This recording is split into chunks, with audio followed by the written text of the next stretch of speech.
aproximação familiar, garantir a citação e o conhecimento das informações do processo da vara da infância e juventude. Por mais que isso pareça ser simples, não é. Tem muitas mulheres que têm processos em relação ao seu filho sobre destituição do poder familiar e ela não tem conhecimento disso e ela não participa desse processo, e quando ela sai da unidade prisional é que ela toma conhecimento que ela deixou de ser mãe e seu filho foi adotado por uma família e ela não consegue localizá-lo. É isso que a gente quer evitar.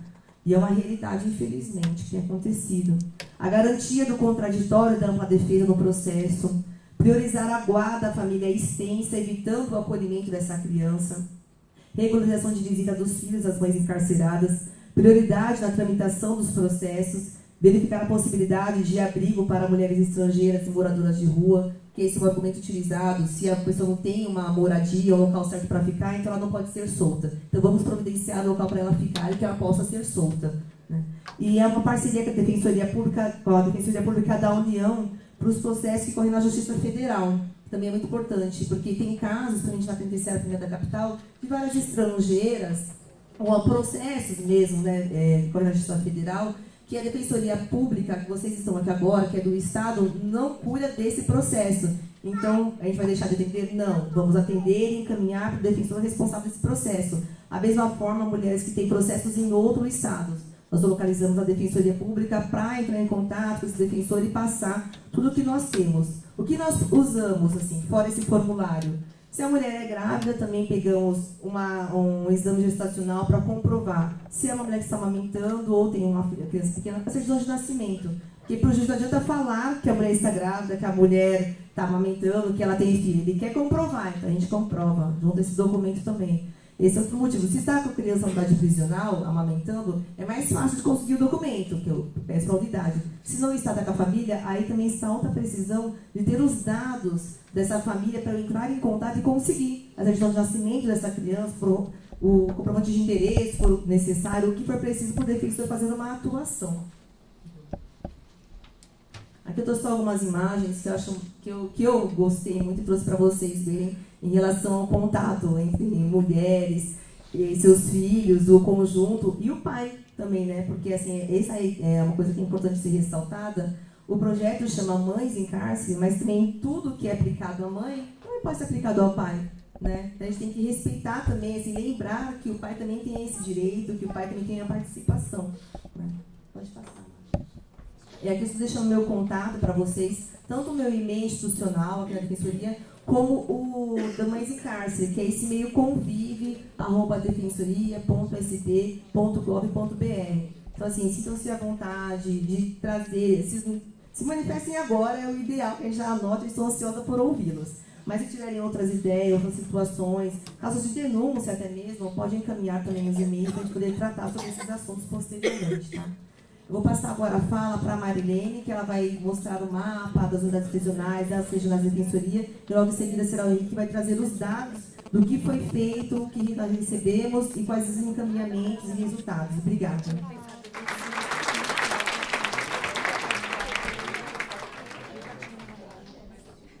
Bom dia a todas e todos. A gente vai mostrar de maneira... Bom dia. Então, a gente vai mostrar de maneira bastante simplificada qual é a abrangência da política de Mães em Cárcere no Estado, né? Meu nome é Marilene, sou socióloga, também colaboro com os trabalhos. Então, é só para a gente ter uma ideia mesmo, né? Quais são as unidades e quais a abrangência. Aqui, colocando bem de forma simplificada, são os limites do Estado de São Paulo. O acordo é feito com a Secretaria de Administração Penitenciária e a Secretaria de Administração Penitenciária, ela organiza, ela administra as unidades prisionais. Nós temos hoje 20 unidades prisionais femininas espalhadas pelo Estado, ou a concentração aqui na capital, né, muitas, mas tem também uma abrangência grande no interior do Estado. Nós temos casos, aqui a gente vai colocar primeiro, essas são as unidades prisionais que enviaram em 2013 os formulários, os casos para a Defensoria Pública. Então, a gente aqui nós temos, esse é o total, né? Nós temos aqui 20 unidades que enviaram. No entanto, não foram todas as unidades prisionais. No sistema SAP, nós tivemos apenas 17. Apenas não, são a maioria, né? A gente vai ver que 3 não enviaram. Nós temos 20, porque aqui vai estar incluído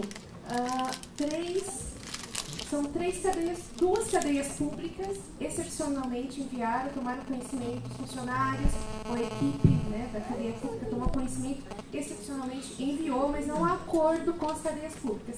As cadeias públicas, elas não são administradas pelo sistema SAP, elas são administradas pela Secretaria de Segurança Pública. Então, ainda não é uma regra na política, mas já há alguns casos enviados. Em Santos, na verdade, foi o 2º Distrito Policial, que enviou também o caso e foi processado, foi atendido. Então, a gente vai ver daqueles que não enviaram. As unidades que não enviaram foram Rio Claro, o Hospital de Custódia de Franco da Rocha 2, Franco da Rocha 1 enviou, e a unidade prisional de Campinas também. Lembrando que a gente está falando só das unidades prisionais femininas, né? A gente não inclui aqui as masculinas. Então, a gente pode ver que tem uma concentração muito grande próxima aqui da capital, né? Das participantes, mas é importante a gente mostrar que, somente Tupi é essa aqui mais distante. Essa aqui é Tupi. Tupi é o nosso 3º maior número de envios em 2013. Ela está bastante distante da capital. É importante a gente ver que Mães em Cárcere, a gente está aqui na capital, aqui no centro de São Paulo, mas é uma política de abrangência estadual. Então, as penitenciárias distantes, elas estão incluídas. Ainda não há uma uniformidade no envio desses formulários, da maneira como eles são preenchidos ou enviados. Então, os casos, a gente vai ver os números, mas eles estão concentrados em 3 unidades prisionais. A maior parte dos casos estão concentrados na penitenciária de Santana, feminina de Santana, que a gente chama de PFS, Tremembé 2, que é do interior, e Tupi Paulista. A gente tem aqui também para ter, a gente tem alguns casos que eles são encaminhados fora da Defensoria, né? São casos que exigem a atuação da Defensoria Pública da União e Defensoria de outros estados. Mostrando agora as unidades, aqui em azul, o marcado as unidades da Defensoria que receberam casos Mães em Cárcere. Então, a Defensoria ainda não tem representação em todas as comarcas do estado, ela ainda está em processo de expansão. No entanto, a gente pode ver que todas, aonde existe, principalmente da área criminal, em 2013, foram acionadas quase todas as unidades da Defensoria, com exceção da unidade da Regional de Jundiaí, que não foi acionada porque não houve caso enviado para aquela área.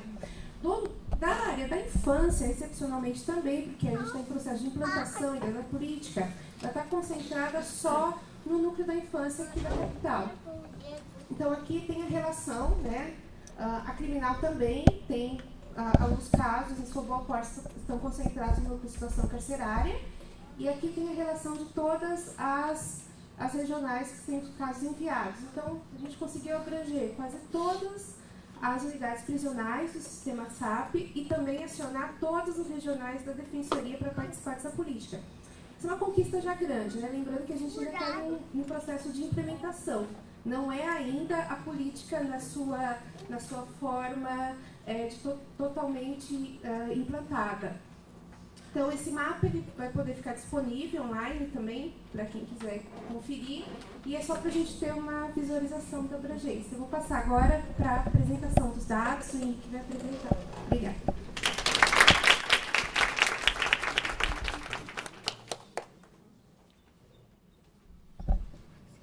Bom dia a todos. Bom dia.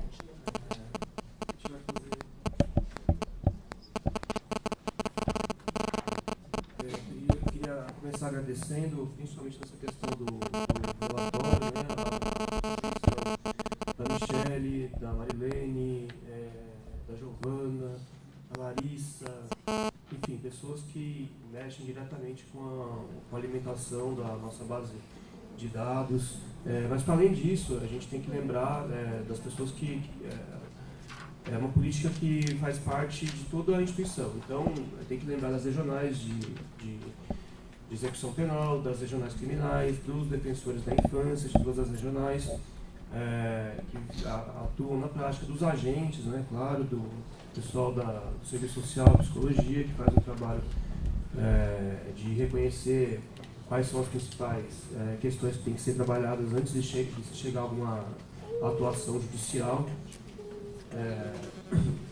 Enfim, acho que esse é o momento de reconhecimento, de avaliação de um projeto que começou em 2011, como já foi bem explicado, por iniciativa, uma demanda da pastoral carcerária, uma demanda da sociedade civil, para que fosse a Defensoria Pública trouxesse para dentro do seu interior esse trabalho que era feito de uma maneira ainda embrionária também pela pastoral carcerária, e ainda é um processo que está em construção.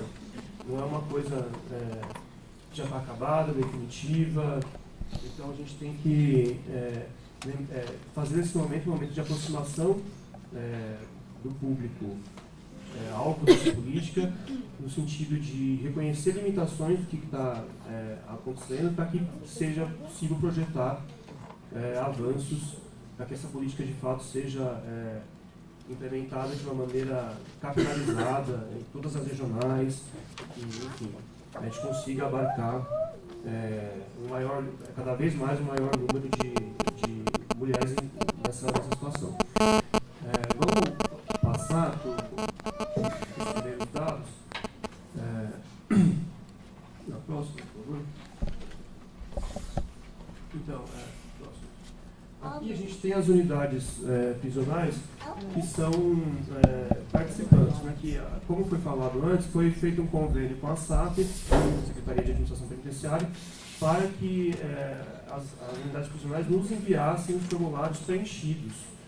Então, inicialmente, a gente tem o formulário padrão, que a Michelle já mostrou, e depois, de acordo com o reconhecimento do que tem que ser feito, eventualmente vai um defensor ou é solicitado para que o funcionário da unidade prisional ele consiga fazer o preenchimento do formulário expandido, que vai trazer mais informações quando necessário para subsidiar uma atuação jurídica.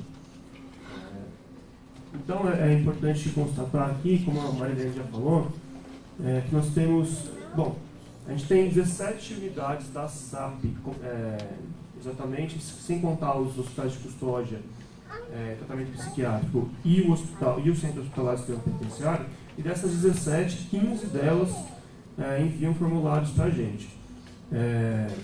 Os que não enviam, como a Marilene já falou, tem a Penitenciária Feminina de Campinas e o Centro de Ressocialização de Rio Claro. Além dele, o Hospital de Custódia de Franco da Rocha 2.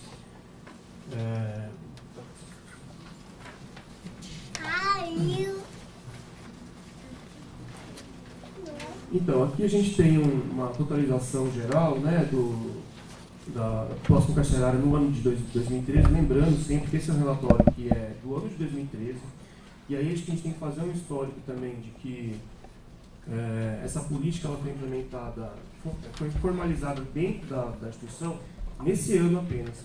Então a gente vai lidar, ao longo da apresentação do relatório, a gente vai poder falar um pouco sobre as limitações de ter feito uma atuação nessa política enquanto ela ainda era informal, vamos dizer assim, dentro da própria instituição. A gente tinha dificuldades, ainda tem, a gente vai estar trabalhando tal, com a questão de respostas para o órgão que é centralizador dessas informações, que é o Convívio. A gente tem que atuar no sentido de responsabilizar mais o pessoal da ponta, os defensores, tudo, no sentido de fazer uma devolutiva para o Convívio, para que a gente possa, de fato, ter maior ciência do que está acontecendo. Isso foi um processo que foi dado início internamente, formalmente, esse ano, em março desse ano, mas que ainda precisa ser melhor trabalhado, no sentido de que a gente possa reunir cada vez mais informações sobre esse projeto.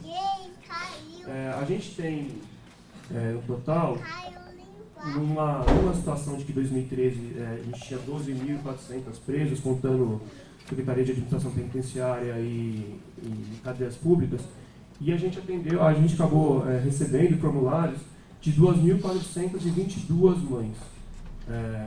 É um número significativo, mas como eu disse, a gente tem que sempre batalhar para que isso seja ampliado. Tal.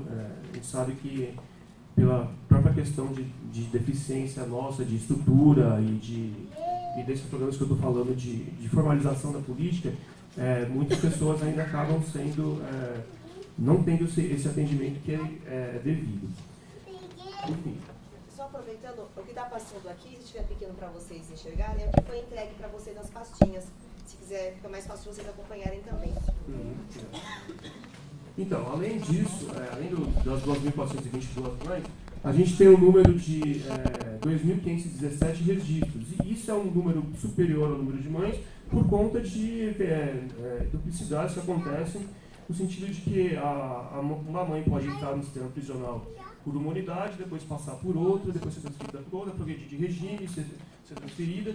E aí, como tem uma política de que a SAP nos envia os formulários, então é recorrente essa questão de que a gente tenha mais de uma entrada nessa política, através dos formulários, por uma mesma mãe.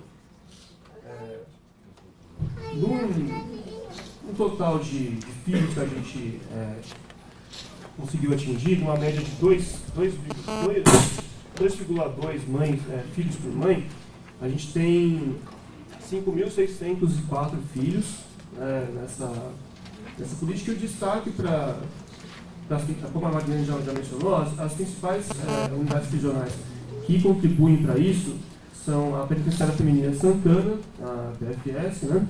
A Penitenciária 2 de Tremembé, além da Penitenciária de Tupi Paulista. Elas sozinhas aí contam com mais de 60% do número de filhos, por exemplo. Pode?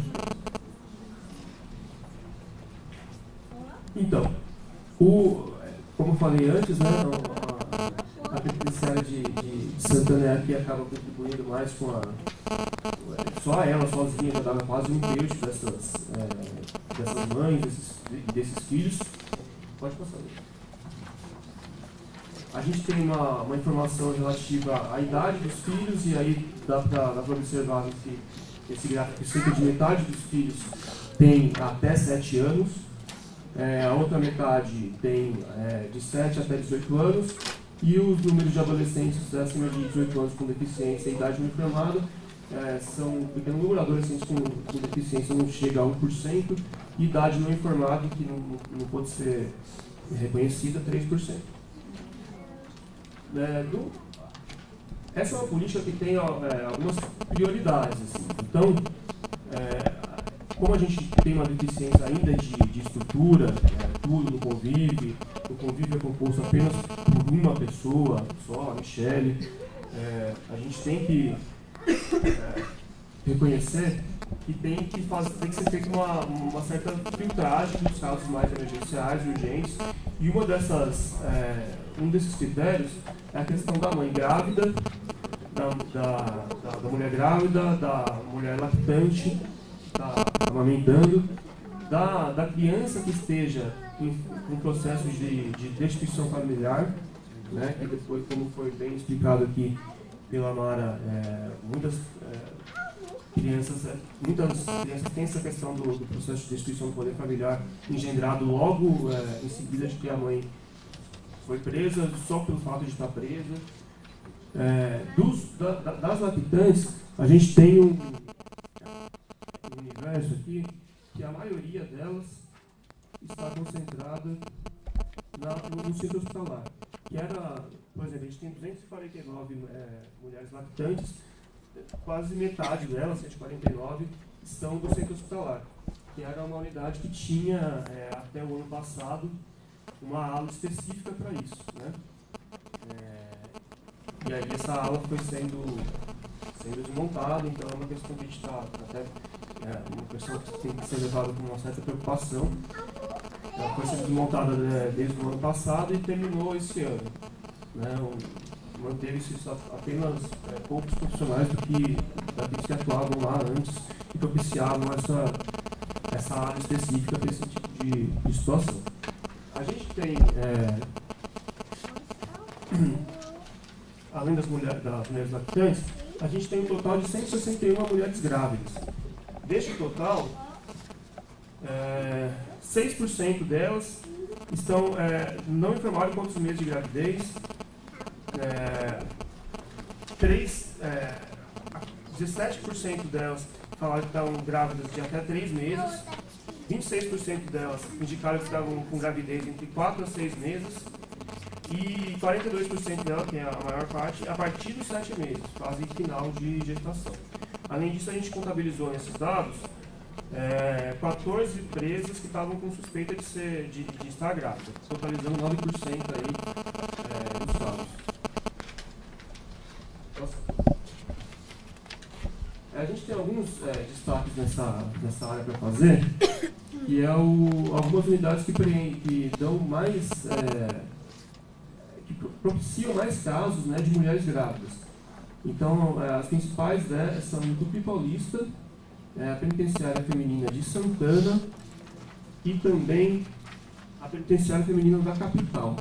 E se vocês repararem nos destaques que a gente está dando em amarelo, vocês vão perceber que mais de 60% das grávidas vêm dessas 3 unidades. Enfim.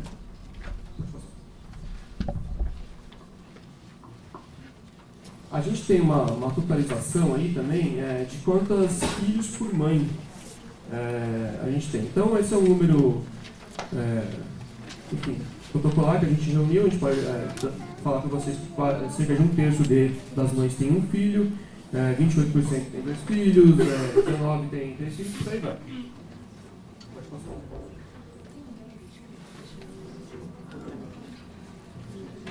Um dado que a gente costuma coletar também é quem são os responsáveis atuais pelos filhos enquanto a mãe fica presa. E aí a gente tem algumas possibilidades, que são os casos de filhos que já estão adotados, e os que estão em abrigo. Desses casos, são os casos que, como eu falei antes, reúnem os critérios de maior urgência para atuação no convívio. Então, no total, a gente tem 62, teve no ano de 2013, 62 crianças adotadas, o que totaliza cerca de 1% das crianças mencionadas incluídas nessa política. Além disso, nós temos 206 crianças em abrigo, 4% das crianças, e vocês vão poder reparar pela tabela e pelo gráfico que vem a seguir, que a maioria, de fato, está com os familiares. E a gente vai falar um pouquinho sobre isso depois, dar um enfoque sobre mais ou menos quem são os familiares e tal. É importante mencionar também que a gente tem menos de 1% na Fundação Casa. Dos 5.604 filhos, 23 deles estão na Fundação Casa. Enfim, pode passar. A gente tem alguns destaques para fazer em relação a essa questão de quem são os responsáveis pelos filhos. No quesito familiares, o único destaque que a gente poderia fazer, até porque é uma distribuição que costuma ser mais igual em relação às unidades prisionais, quase todas têm uma porcentagem parecida de crianças que estão sob a responsabilidade de familiares, mas tem um caso da Penitenciária Feminina de Tremembé 2, que tem 1.254 filhos, ou seja, cerca de 20% do total, e reúne mais familiares que estão com a responsabilidade de cuidar dos filhos dessas mães presas. 20% dessa amostra de Tremembé 2, só que quase um quarto, quase 25% de Tremembé 2 tem algum número que se destaca nesse quesito de familiares. O que é mais importante destacar sobre essa questão da responsabilidade, de quem está com a responsabilidade de cuidar dos filhos, de fato, das crianças que estão sob adoção e que estão em abrigo. Em relação à questão da adoção, a gente pode observar que tanto a Penitenciária Feminina de Tremembé 2, a Penitenciária de Tupi Paulista, e as outras ali de baixo,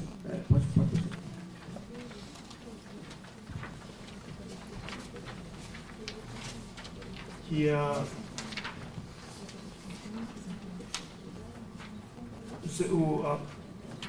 Penitenciária Feminina de Santana.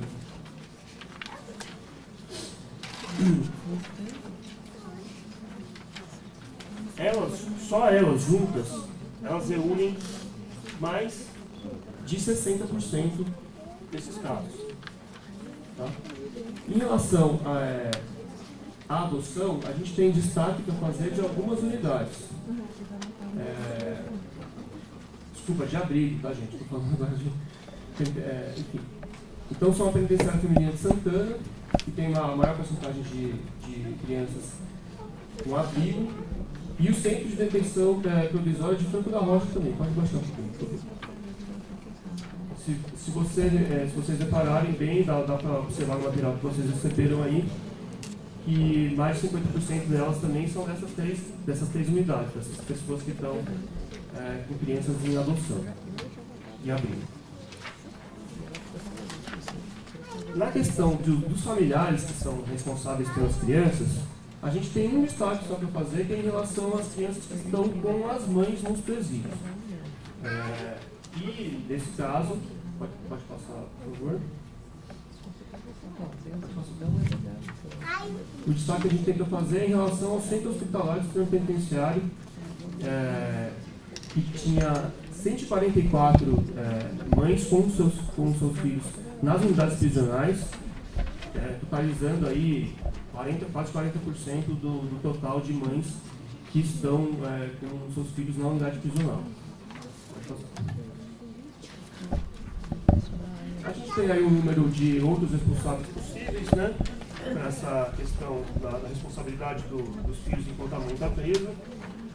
E, enfim, são casos em que os filhos moram sozinhos, eles estão com outras pessoas, estão sem familiares, estão com padrinho, madrinha, esse tipo de coisa.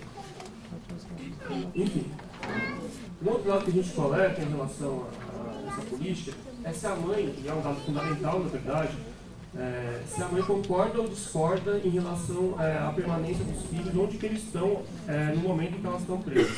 Se estão com familiares, se concorda que esteja com um determinado familiar, se estão no abrigo, se concorda que esteja no abrigo, enfim. E aí a gente tem um dado que, em geral, 80% das mulheres concordam com a localização atual dos filhos. 5% discorda e 15% a gente não tem informação. Então é um dado importante, que é uma coisa que falta, é um dado básico para a nossa política de saber qual que é a urgência do caso e fica faltando para a gente. Em seguida, a gente vai começar a falar sobre qual é a caracterização da situação de algumas mulheres em quesito de processo judicial.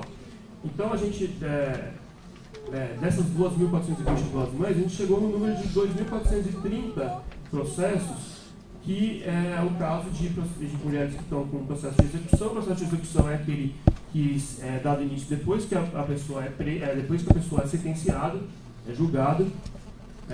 Tem 45% dos casos que as mulheres têm um processo de conhecimento, que é o processo que se dá antes desse julgamento, para se chegar nesse julgamento. A gente ainda tem uma porcentagem ínfima de mulheres que estão com mais de um processo de conhecimento, e ainda mulheres que têm tanto processo de execução em andamento, mas também tem um outro processo criminal em andamento de conhecimento para decidir se vai ser condenado ou não. Pode passar.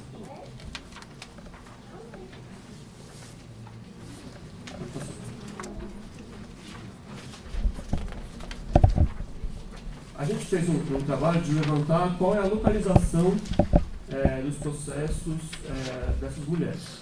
No que diz respeito aos processos de execução, dá para perceber aí no gráfico e no material que a gente passou para vocês, que 56% deles estão na capital, enquanto 6% deles 36% deles estão no interior, né, 1% no litoral e por aí vai. Pode passar. A gente tem, em relação à localização dos processos de conhecimento, há uma situação relativamente inversa, né? Enquanto a maioria, no caso do processo de execução, era da capital, nesse caso a maioria é do interior, 62% dos processos de conhecimento estão no interior, enquanto 17% estão na capital. Pode passar. Aqui são os dados que a gente reuniu sobre os nossos encaminhamentos para as regionais. Então vocês vão perceber aí que tem uma diversidade bastante grande de regionais que a gente encaminhou para quem a gente encaminhou os casos. E dá para fazer um destaque, claro, para o núcleo da infância, que recebeu 41% dos encaminhamentos, e para o núcleo de situação carcerária, que recebeu um pouco menos disso daí, 10%. Então, um outro dado importante da gente mencionar aqui é que os encaminhamentos, a contabilização desses encaminhamentos, no caso de infância, é dada pelo número de filhos, porque você eventualmente vai precisar de encaminhamento para cada filho que esteja em uma situação diferente. Então, se tem um filho com familiar, aí exige uma situação. Se tem a mesma mulher tem um filho em adoção, exige outra atuação. E o que é diferente no caso da atuação criminal, que ela é contabilizada de acordo só com o número de mãe, né, que é um número enfim, menor. Pode passar. A gente tem um dado aí também de que muitas mulheres não tiveram encaminhamento porque já estavam soltas já. Aí a gente vai passar para a etapa das providências que foram adotadas em cada âmbito, na esfera criminal e na esfera da infância. Na área criminal, a gente pode ver aí que tem 25% dos pedidos que foram realizados foram em primeira instância, enquanto a maioria deles, 47%, quase metade dos casos, foi feita um habeas corpus, né, em segunda e terceira instância. Ainda assim, a gente teve 1% de providências administrativas e 27% de casos em que foi averiguado que não tinha necessidade de atuação jurídica. Passou pelo crivo do convívio e não foi, passou pelo crivo das regionais, tanto da infância como da criminal, e foi constatado que não tinha essa necessidade de atuação jurídica nesses casos. Pode passar. No que diz respeito à infância, a gente tem 52% de pedidos preliminares e 36% de casos que não tinham necessidade de atuação jurídica no mesmo molde daquilo que eu acabei de falar para a área criminal. Pode passar, por favor. Em relação ao que gerou isso, né, houve uma atuação jurídica de acordo com, depois que foi feita toda a parte de triagem, de caminhamento, de levantamento de informações, o que resultou nisso, dos casos que tiveram uma atuação jurídica, 32% deles tiveram um pedido que foi feito tanto da área criminal como da área, só da área criminal, tiveram esses pedidos atendidos, totalmente. Além disso, a gente teve 22% de pedidos indeferidos e 2% de pedidos que foram atendidos parcialmente, porque às vezes o defensor precisa fazer numa mesma situação um pedido, dois tipos de pedidos diferentes em relação ao caso de uma mesma mãe. Precisa fazer, por exemplo, um pedido de soltura para ela e pedido de garantia de mais alguma, por exemplo, de uma garantia de convivência específica.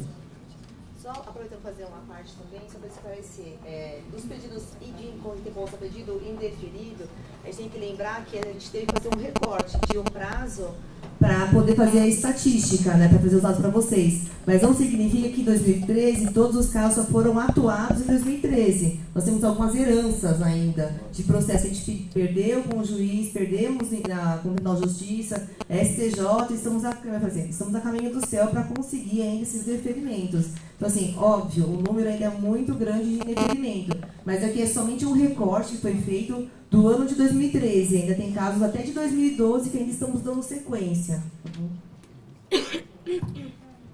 Dando continuidade, a gente tem as situações de como que a gente a gente vê distribuído aí a resolução nos casos da infância. Como eu disse para vocês, tem uma contabilização diferente do caso do criminal, que o caso da infância diz respeito ao número de filhos, e o criminal diz respeito ao número de mães. Então, vocês vão poder observar aí que tem muitos casos de arquivamento nessa área da infância, e os motivos são muito variados.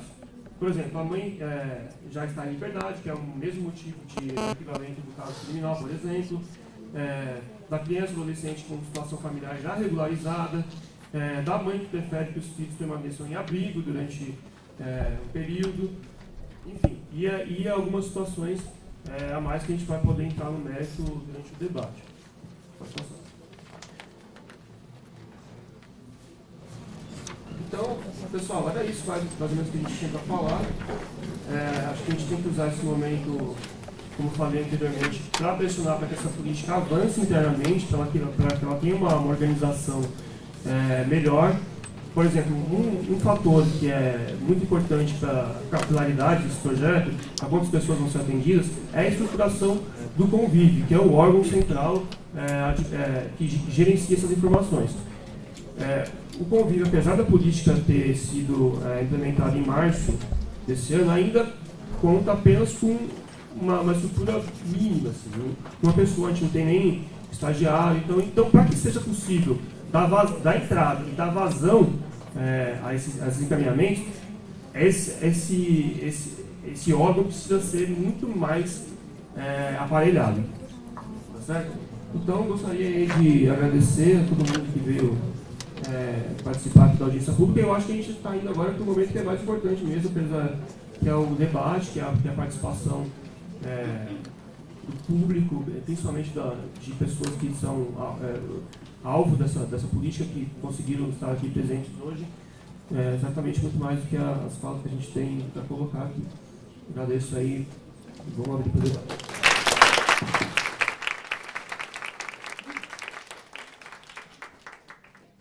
Esse é o momento que agora vocês nos trazem as informações, opiniões e críticas. Nós temos já algumas inscrições aqui. Eu vou chamando pela ordem, conforme foi colocado.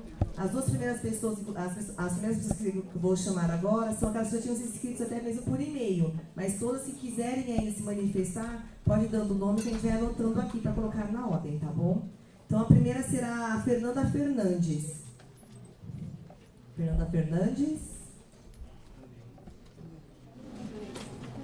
Acho que não está mais. Foi por e-mail ou não veio. Mariana Garcia. Ambas são da Secretaria Municipal.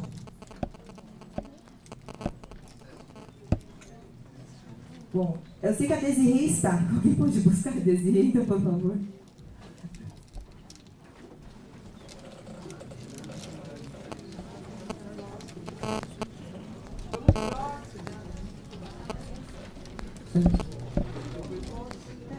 Ela está com uma criança, acho que ela foi lá fora rapidinho, só pra...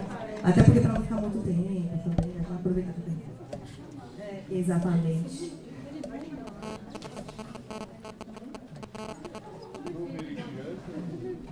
Então, aproveitando até só para ressaltando mais uma vez, os números que a gente traz aqui é de 2013, o trabalho ele deu início desde março de 2012, de um relatório que já foi feito anteriormente, não foi apresentado à audiência pública, que ainda não tinha esse caráter de política institucional, então foi algo que foi discutido dentro da Defensoria. Caso alguém queira, também pode solicitar, é só mandar um e-mail pedindo. O de 2013, que nós mostramos aqui, é de uma maneira mais ampla, né, colocando todas as unidades, mas também tem mais detalhado com cada unidade prisional, caso vocês queiram, também pode ser encaminhado por e-mail. E os dados de 2014 serão apresentados em 2015 também. Tá? Bom, então enquanto a Desirê não vem, acho que eu vou chamar no próximo mesmo, tá? A Isabel Bernardes. Tinha, mas não está aqui agora.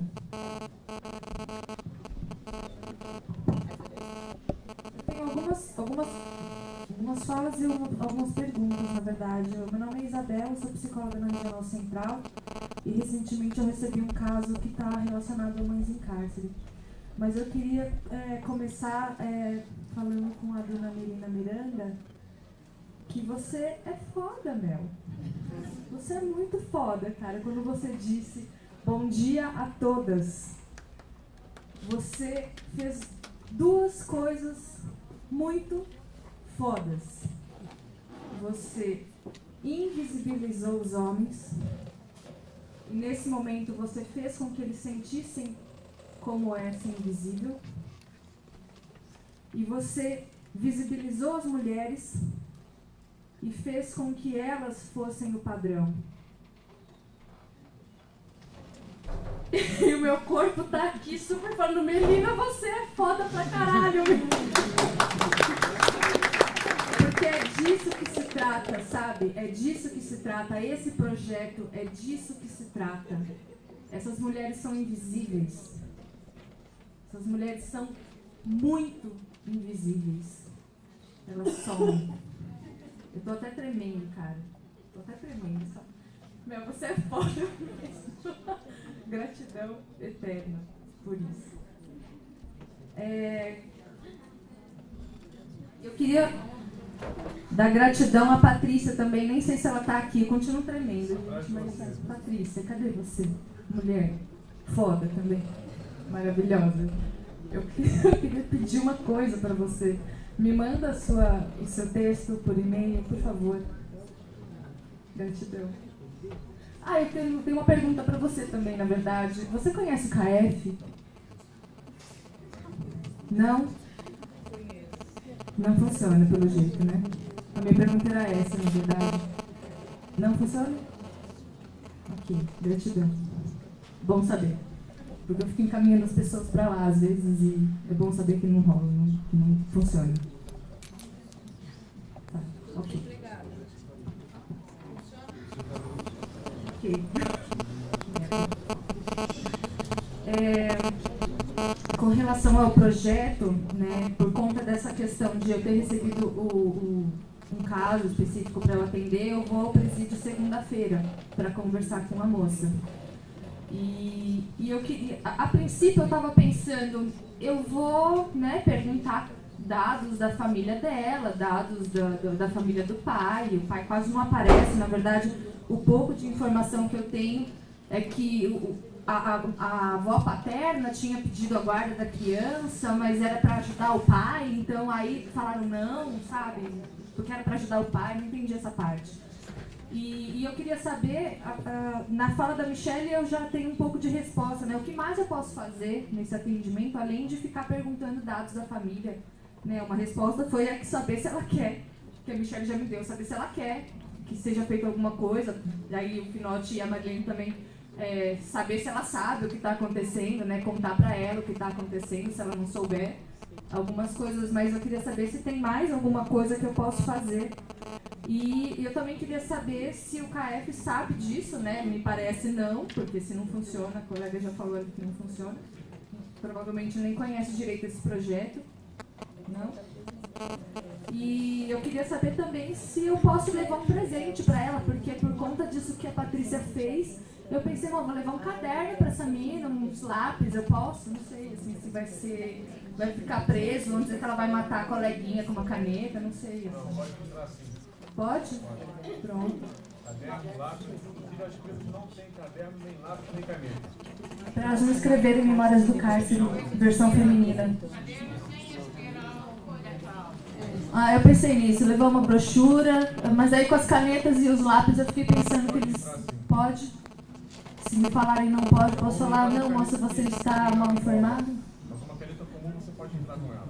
Tá, beleza, então, gratidão. Eu posso levar folders também, assim, tipo, mais em cárcere, eu posso? Ok, gratidão. Então, o que mais que eu posso fazer? A pergunta no final é essa, o que mais que eu posso fazer? Além de perguntar se você tem o telefone da sua mãe, ou né, onde que mora o pai? A criança está onde? Está no serviço de acolhimento? Santana. No serviço de acolhimento. A criança, desculpa. A criança está numa família substituta, já. Por isso que eu vou segunda. Fiquei sabendo terça e segunda eu vou. Tá. Aí já está bem complicado, já está bem avançado. Porque se já está em família substituta, para a gente conseguir, ainda que a destituição não tenha transitado em julgado, ainda que ela não tenha sido adotada formalmente, reverter isso é muito difícil. Muito difícil mesmo. Assim, eu não tenho dados estatísticos, mas é muito raro a gente conseguir. Então, assim, informá-la dessa situação, de que a criança já está numa família substituta, e se ela efetivamente tem alguém que tenha disponibilidade, que queira ficar com essa criança, mas tem que ser alguém que realmente queira. Porque se é alguém que quer mais ou menos, também não vai adiantar. Porque chega nesse momento, o juiz vai cobrar. Ah, mas essa pessoa quer? Nunca veio? Nunca apareceu? Nunca visitou no serviço de acolhimento? Por vários motivos. Não sabia, desconhecia, enfim, tem várias respostas para isso. Mas nesse momento em que a situação já está avançada desse jeito, o juiz vai questionar. Por que essa pessoa não apareceu antes? Quem é essa pessoa? Ela tem condições? Então, nesse momento é isso. É só familiar, parente, amigo que possa tentar reverter essa situação. Mas é bem difícil. Acho que tem, além dessas informações, assim, a situação é super complicada mesmo. Mas tem algumas coisas que, de repente, podem ajudar. Não sei o quanto, e aí você, psicóloga, vai saber muito melhor conduzir isso do que a gente. Mas tem algumas questões que podem ajudar, que a gente já conseguiu esses dados. Por exemplo, é muito comum que a mãe, às vezes, tenha fotos na cela, ou se bem que, no caso, eu não sei se ela estava presa, ela teve o filho quando ela estava presa. Tá, se ela não tiver tido, é muito comum que ela tenha uma foto na cela, de repente pedir uma foto para ela, que a gente possa juntar no processo, para ver que existe essa ligação afetiva entre a mãe e a criança ainda. E já que você vai levar um caderno, de repente pedir para ela escrever uma carta de próprio punho também, relatando a relação dela com a criança, ou então até uma carta para a própria filha. A gente já fez isso, visitando inclusive um pai no cárcere que não estava sabendo de um procedimento de destituição. A gente pediu para que ele escrevesse uma carta relatando a relação dele com a filha, né? E ele escreveu uma carta para a própria filha, assim, uma carta extremamente emocionante que a gente conseguiu juntar no processo. E isso, pelo menos, assim, se não é uma garantia de que o judiciário vai tirar a criança dessa mãe, pelo menos isso sensibiliza e deixa consignado no processo que isso vai ser uma grande violência. Acho que, enfim, também o que daria para fazer a mais, né? Bom, e aí você tinha perguntado sobre a KF, né? A KF, a gente tem algum contato com a KF, que a gente sabe que é uma estrutura que é bastante deficitária dentro da própria secretaria. A principal coisa que eles fazem é, por conta da interiorização dos presídios, às vezes garantir a passagem, depois quando tem um alvará de soltura, para a pessoa voltar, então uma passagem para a Barra Funda. A gente entra, às vezes, em contato com a KF por conta de aproximação familiar. Agora, realmente não houve essa apropriação dessa política de atendimento por parte da KF, nem uma relação tão próxima assim. O que nos parece que até por uma falta de estrutura da própria KF dentro da... A KF, para quem não sabe, é uma central de apoio aos familiares e aos egressos. Então, tem uma atribuição de dar algum amparo aos familiares e às pessoas que saem do sistema prisional, mas como vocês sabem, isso não, como muitas das políticas públicas no Estado, ou como a maioria das políticas públicas, acaba ficando só ou muito mais nominal do que efetivamente um atendimento integral. Só complementar um pouquinho da fala do Bruno e dando uma resposta também para a Isabel, é muito importante essa questão de atuação no KF. Então, como a Central de Atenção à Agressão Familiar, assim como a gente está fazendo esse evento hoje para que haja uma aproximação e uma cobrança de melhoria da política interna aqui da Defensoria em relação ao convívio e a atuação em relação aos doenças e cárceres, é importante que a gente, na nossa atuação profissional, acabe sempre tendo que encher o saco do KF. Então a gente começou a fazer com a chegada da Zoraide agora no núcleo, né, que é do serviço social, a gente começou a fazer uma interlocução com eles, e é importante que na nossa dinâmica a gente consiga sempre cobrar deles alguma coisa para que eles se sintam de fato responsabilizados pela questão dos encaminhamentos que tem que ser feitos depois que a pessoa sai do sistema prisional. Isso é uma forma que a gente pode avançar. Bom, a próxima pessoa que está escrita é a Desirê. Vou passar o microfone para ela. Boa tarde, bom dia ainda. Ninguém almoçou. Meu nome é Desirê. Eu tenho 37 anos de idade. Conheci a droga muito cedo, aos 13 anos, e aos 23 eu fui presa pela primeira vez, né? E tive o meu segundo filho lá, na prisão, era no da K4, né? Hoje é CDP de Pinheiros. E a experiência não foi nada agradável, né? Eu tive ele algemada pelos pés e pelas mãos, e ainda consegui a grande vitória de na época, conseguir uma vaga para estar cuidando dele durante algum tempo. Diziam que eram 6 meses, na verdade para mim foram 3, né? E com 3 meses de vida ele foi embora. Foi, acho que, a pior experiência da minha vida. Foi muito marcante e são laços que a gente não reconstrói. Quer dizer, pelo menos eu, hoje ele tem 13 anos, eu ainda não consegui reconstruir nada. Nada disso, né? Ficou perdido, ele é filho da minha mãe, né? Não é meu. Quer dizer, é meu, mas não é meu. Nunca mais eu consegui reconstruir um laço com ele. Aliás, nós somos assim completamente opostos. Não sei se pela distância, por tanto tempo ter passado separado, mas ele não me aceita e hoje ele é da minha mãe. Esse aqui também. Eu não consegui, eu não superei a droga depois da prisão, né? Principalmente depois que ele foi embora, as coisas pioraram na minha situação. E eu fui morar na Cracolândia, virei mendiga, fui morar debaixo do viaduto, passei 10 anos morando lá, moribunda, e engravidei deste pequeno anjo que está aí hoje. Dessa vez eu acredito até que Deus tenha sido superior a tudo na minha vida, porque eu desacreditava muito da Defensoria Pública a princípio, naquele meu passado, há 13 anos atrás, né? E eu posso dizer que essa oportunidade que eu tenho hoje com o meu filho, eu devo à Defensoria Pública, os anjos de luz que Deus colocou no meu caminho, que me presentearam com esse momento.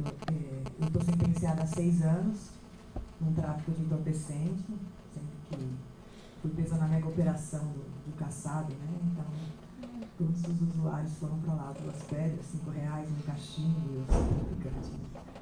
A doutora Juliana Pascucci, defensora pública, entrou no processo, cuidou de mim em todos os momentos, cuidou do meu filho. Contraditório ou não, a cadeia salvou a vida do meu filho e o meu filho salvou a minha vida, né? Eu passei 23 anos usando droga, estou limpa há 2 anos e 9 meses. Meu filho tem 2 anos e 4. E eu me lembro do dia da minha sentença, a doutora Juliana falou, não, assina. Eu olhei para ela e falei, doutora Juliana, pelo amor de Deus, não me deixa ficar sem meu filho. Ele tinha 20 dias de nascido. E ela correu atrás de verdade. Conseguiu um habeas corpus para mim que foi negado, que a juíza disse que eu não tinha moradia, que eu era moradora de rua.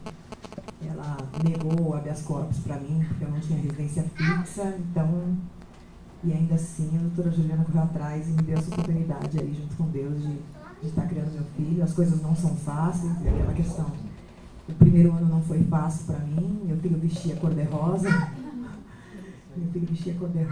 Mas eu perdi muito tempo da minha vida e hoje eu luto muito, né? As portas se fecharam, infelizmente, devido à droga. Meu problema exclusivo foi a droga.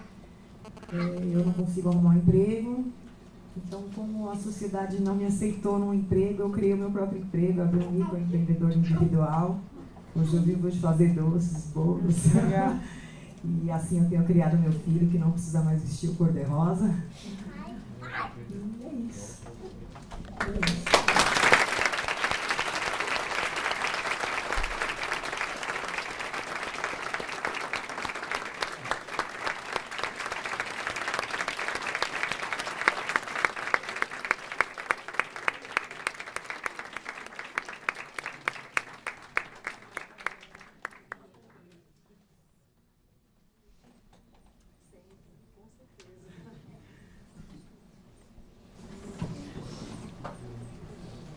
Está ficando difícil, né?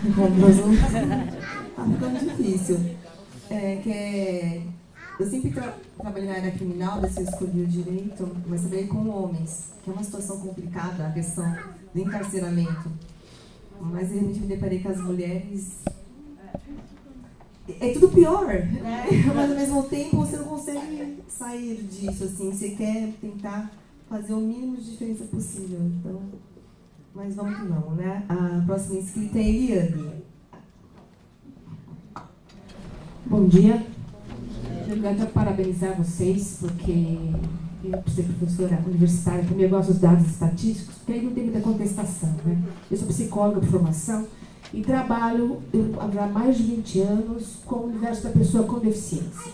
E foram esses os dados que eu senti falta nessa pesquisa. Eu gostaria de saber, nesse universo, quantas mulheres têm deficiência, dessas mulheres que têm deficiência têm filhos, e quantos desses filhos têm deficiência.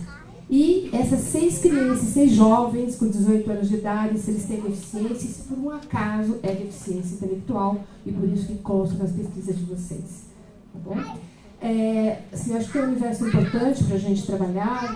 Eu e meu marido, nós fundamos um instituto que traz no seu DNA o artigo 6º da Convenção sobre os Direitos da Pessoa com Deficiência, onde os Estados-partes reconhecem que as meninas e mulheres com deficiência são vítimas de múltiplos preconceitos, por serem mulheres e por serem deficientes. E aí, se a gente colocar a questão por ela ser negra, morar na periferia, né, e se ela também trouxer ao ser sobrevivente e o estigma ainda de ser uma ex-presidiária. Então, esse é um foco que nós queremos desenvolver algumas ações e por isso nós temos um interesse muito grande nesses dados. Então, só para já aproveitar e responder, a gente tem uma coleta de dados que diz respeito ao número de mães e ao número de filhos. Em relação a essa questão da deficiência, pela atuação que o projeto tem, que no caso das mães é mais jurídica, tudo de relação ao processo de conhecimento, ao processo de execução, essa informação acaba não sendo atual. A gente pode avançar em relação a isso nesse entendimento, mas por enquanto não é um dado que a gente levanta. A gente tem um dado de filhos com deficiência acima de 18 anos. Em relação